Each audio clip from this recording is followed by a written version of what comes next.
After a day's work prepping and spiking new ties, I would drive down from Unity a little ways to take some video of the newly minted lobster roll train, taking its eager riders down to Unity Pond.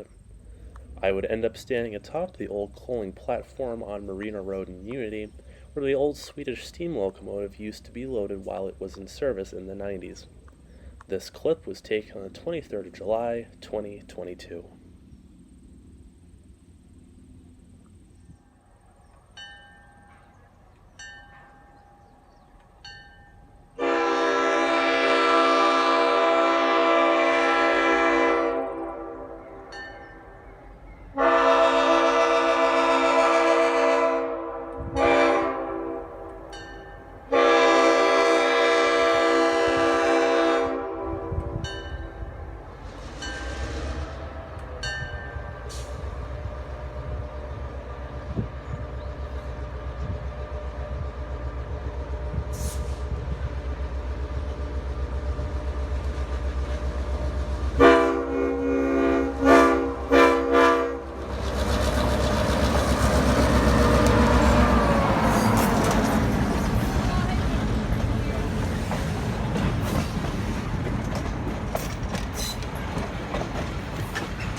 Going back a few days to the 11th of July, here are a few short clips of the first test run of GE 44 Tonner 1950.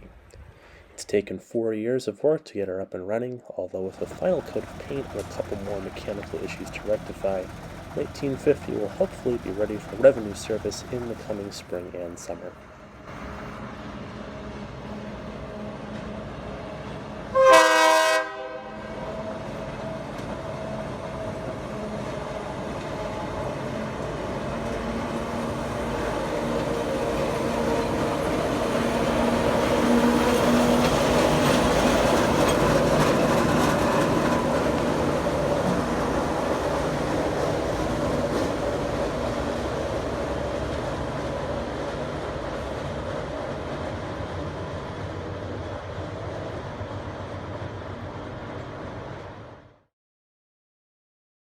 Jumping back to the summer of 2021, some Maine switching locomotives found their way onto the weekend Unity trains.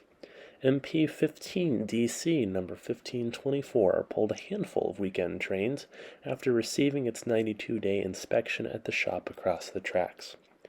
I was doing some conductor's training that weekend, and to speak frankly, I didn't know that locomotives could have a new car smell. That MP 15 was hands down the cleanest and nicest locomotive I've ever worked in. More railroads should get one.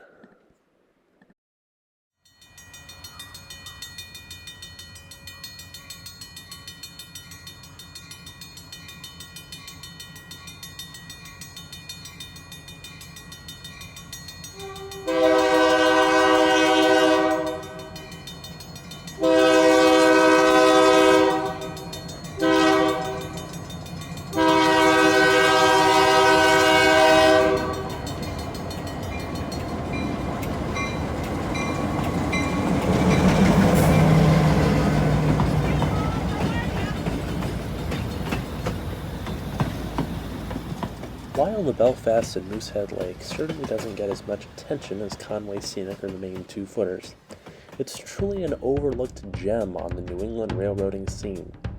For as much flack as it gets for having crappy-looking equipment, that equipment is largely made up of the biggest single collection of Maine Central rolling stock in the country. This first picture was taken in the late afternoon of February 21st, 2022.